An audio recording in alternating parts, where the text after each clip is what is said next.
themselves. Do you think that the U.S. or UN forces should have moved into Baghdad? No. Why not?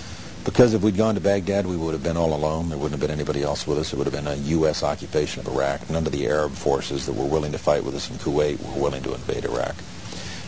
Once you got to Iraq and took it over and took down Saddam Hussein's government, then what are you going to put in its place?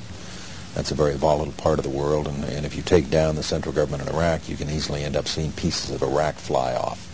Part of it the Syrians would like to have to the west. Part of eastern Iraq the Iranians would like to claim, fought over for 8 years. In the north you've got the Kurds, and if the Kurds spin loose and join with the Kurds in Turkey, then you threaten the territorial integrity of Turkey.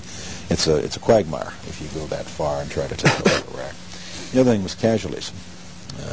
Everyone was impressed with the fact that we were able to do our job with as few casualties as we had. But for the 146 Americans killed in action and for their families, it wasn't a cheap war. And the question for the president, in terms of whether or not we went on to Baghdad and took additional casualties in an effort to get Saddam Hussein, was how many additional dead Americans is Saddam worth? And our judgment was not very many, and I think we got it right.